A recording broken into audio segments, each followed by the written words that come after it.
my Peter cat. Nobody ever loves him.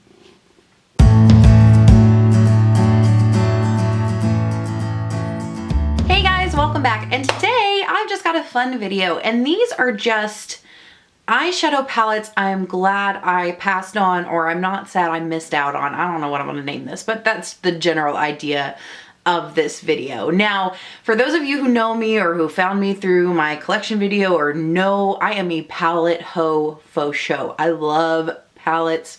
It just revs my engine. So the fact that these palettes were kind of a big like meh for me, I just thought it was interesting because generally I am attracted to every palette. So yeah, if you want to see some palettes that I am not sad I missed out on, then stick around. All right, the first one that I want to talk about that's probably going to shock the hell out of everybody is the Vida Loc Remix palette. Now, this palette is like every time you watch a palette collection video or a declutter, they're like, you know, this palette will never, ever, ever leave my collection.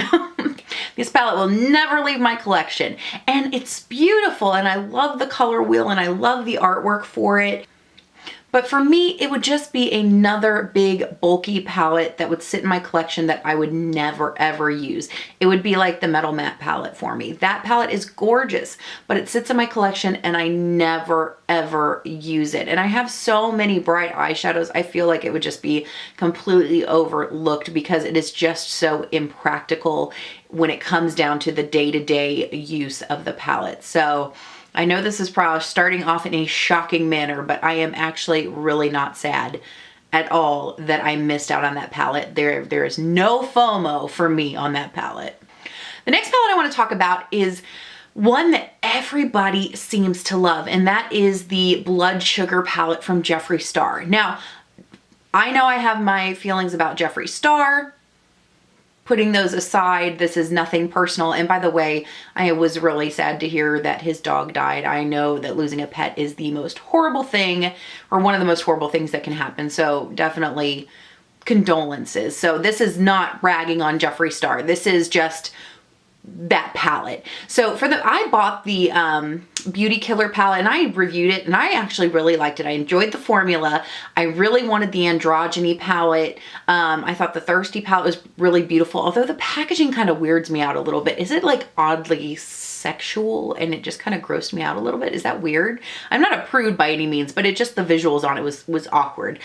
But the Blood Sugar palette just didn't appeal to me at all. And I think everybody says, oh, just look at it, it's so beautiful. But for me, it was like too much red. And I've talked about this before, where sometimes a palette can be beautiful, but if the packaging is too much, or it's too much of a background color, it throws me off. And I feel like with that palette, it is really, the shades themselves are beautiful. And I think if it had been against like a white background, I think I would have found it a lot more appealing. But I think the red packaging of that palette kind of threw me off and just kind of made it unappealing and uninteresting to me, as weird as that is. Guys, I'm just a visual person.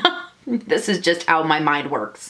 And on top of that, the packaging is just so dang bulky. Guys, I am all about like, make it as sleek and compact as possible. That's why like the ABH palettes I love. I love the Lorac Pro palettes. Those are like my favorite. I want them to, you know, be compact. You know, if you want to get like in the Vice palette range, that's fine, but I hate big bulky packaging. I do not miss out on that palette. And I've got to say, I was really tempted by the Blue Bloods palette, or the Blue Blood palette, but again, it's that packaging. That packaging just, I was like, oh, I can't do it. I think the colors are beautiful, but I just can't do it. I could see myself maybe considering trying out the Jawbreaker, but you know, just because I do enjoy the packaging, I think the colors are beautiful. But as far as the Blood Sugar, I know everybody loves that palette, but I just didn't. I didn't feel like I was missing out, and I think it was just because of the packaging that threw me off on that palette. Another palette that just absolutely was a no-go for me, and that is the James Charles palette. And I think for this palette, what did it for me, one, it's huge. I mean, the Jaclyn Hill palette is huge, but this one is ridiculous. ridiculously big, like just crazy over the top. And on top of that, I think it's the way it was marketed. Like this was the most unique, just revolutionary palette that anybody had ever seen. And I'm like, I'm looking at the colors and I'm like, I mean, yeah, the colors are pretty, but tell me that you did not have an 88 color palette or a 120 color palette from BH Cosmetics or Coastal Scents that had all of those colors. So I think that's what turned me off. It was like, it was this unleash your inner artist. It's so revolutionary, when really no, it's things we've seen before, which essentially all eyeshadow palettes are, but I think they really pushed it like this is the end all be all palette, and for colors and neutrals and brights and whatever. And I'm like, it's a BH Cosmetics 120 color palette, like old school, just repackaged with different pan sizes. And that's how I saw that palette. So I think just the arrogance of that palette kind of like was like, no. I mean, I've tried some other Morphe stuff. Like I said, I really like the Jaclyn Hill palette. I haven't had an issue with the Vault. I have the Kathleen Lights collaboration, but for this one I was like, no, not interested. I felt like this palette was feeling itself a little too much. I was like, nope, not interested. Another palette that I'm really not sad at all that I missed out on is the Too Faced, what is it, the anniversary palette, where they had, first of all, again, you talk about big palettes, guys. It's like, okay, let me break this down. At this point, I have so many palettes that it's not like I look at a palette and be like, oh, I don't have those colors. It's like, do I like the packaging? Do I like the theme? Do I like the aesthetic? Do I like the quality? You know, so I'm definitely, packaging plays a big deal for me. And that Too Faced anniversary palette was huge. It was so big. It was so unnecessarily big.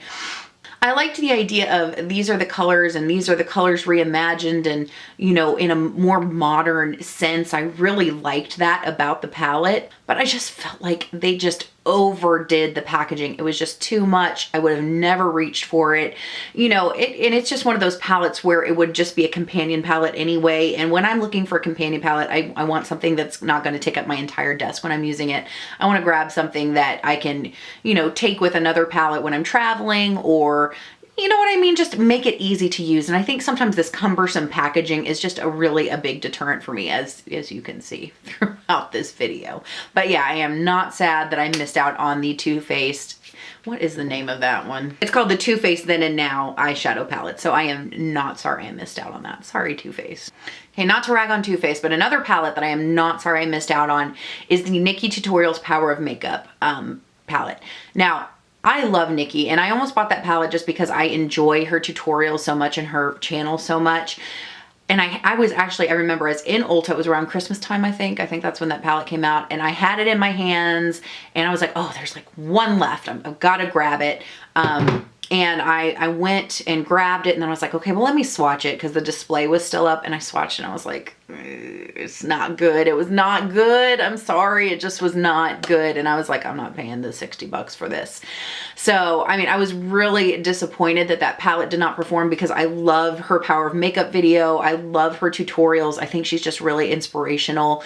I love the idea and the colors behind the palette. I thought it was a really good selection of colors where you could do your everyday neutrals and your fun, punchier looks. But I was just so disappointed when I swatched and the quality. I was like, no, can't buy it. So I actually put it back down and walked away. And I was just, that one, it's like, it's like almost like I want to regret not getting that palette because I wanted it to be good, but I just don't, and I don't regret missing out on it. Okay, I just picked on Too Faced, so let's pick on Urban Decay. So I mentioned it before, the Game of Thrones collaboration with Urban Decay. Beautiful colors, like the show, but the packaging was just too much for me. I wanted it to be sleek and beautiful in its design, and it just wasn't. It was too bulky with the slide out drawer. I couldn't get behind it. I wanted it to be like Game of Thrones, but in Born to Run format, because I love that palette. and it just wasn't, and I just couldn't bring myself to drop the money on it. I know one of you guys, I can't remember who it was, you were like, oh my God, get the palette, it's so good. And I was there and I was like, ooh, I almost hit yes, I almost hit purchase, and you know, on Ulta's website, and I was like, I'm just never gonna reach for this palette. I know the quality is wonderful, I know the colors are beautiful, but I just can't, I can't get behind that packaging, guys. It's just like the biggest deterrent for me is the dang packaging.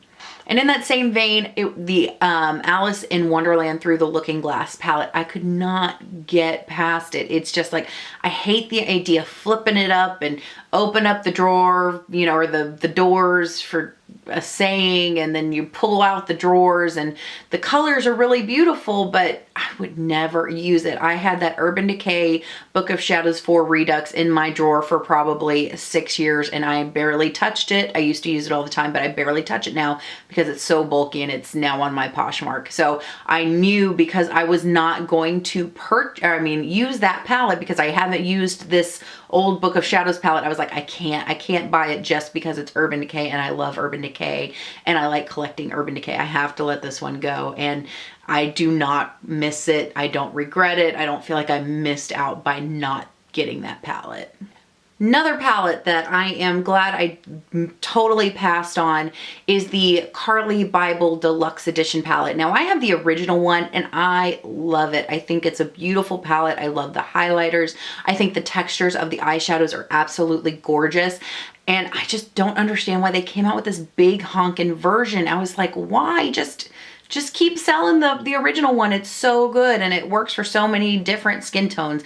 That when that new deluxe edition came out, I had absolutely no interest. I was like, I'm not interested in this. It's too bulky. I love the original one so much. Why would I, you know, need to turn around and get this new one? So it was definitely an affordable palette. The colors were beautiful, but again, I just wasn't interested. I was like, meh, I think this is a little overdone. Another palette that I'm totally glad I passed on is the Tarte and Graveyard Girl Swamp Queen palette. Now, I love the packaging on that one. I think it's beautiful. But when it came to the actual shadows, I was like, oh, it's a lot of orange, it's a lot of glitter, and it's just not my thing. Now, again, I know there's some people out there that love that palette, but I just know myself well enough to know that it was gonna irritate me. The amount of glitter in that palette and the amount of orange bronzer, you know, glittery blush was gonna annoy me. So I totally passed on that palette. Let me know, do you like that palette down below? Because it was in stock for a really long time. So I had multiple chances to pick up that palette, and I know that palette just wasn't doing it for me because I wasn't even interested when it went on sale. So that one is definitely one I'm glad I passed on, because it would be sitting collecting dust in my collection. For this round, I started with Kat Von D, so let's go ahead and end with Kat Von D. And the last palette I'm going to talk about today that I do not regret missing out on is the I Divine palette. I get it. I like how sleek and compact it is, but I just couldn't get behind the color scheme. I don't know. There was something that was just like not doing it for me. It seemed like there was one pop of blue and one pop of green, and then like some grays and charcoals. It just wasn't doing it for me. And you know, I know Divine is iconic, and I know that it was very indicative of her and how she presents herself with her makeup. But for me, I couldn't get behind it. I just felt like it was just really boring. It was like a boring palette with a bright green and a bright blue, and I just wasn't feeling it. But yeah, that palette just wasn't doing it for me. So I didn't even blink when that one went out of stock. There wasn't even a twinge of remorse or regret. All right, guys, so those are just some palettes that even for my palette addicted self, I was able to pass on and just not even regret missing out on. And I just wanted to share that with you. As always, let me know what your thoughts are down below. Do you think I'm crazy? Did I miss out? Do you feel the same way? Let me know what palettes you're glad you passed on, because they would just be sitting in your collection collecting dust. I'm always interested to hear what you guys have to say. But guys, today's video I want to shout out is Chelle over at Make Up Your Mind. She just did an amazing Pride look. She does great bright looks anyway, but go check out her Pride look today since Pride Month is coming to a close. I hope everybody had a happy and safe Pride, and I hope you enjoy the last week of it. But as always, guys, thank you so much for hanging out and talking about makeup with me. You guys have an amazing day. Have a rockin' week. Pete is helping me with the camera, and we'll see you next time. Bye, guys.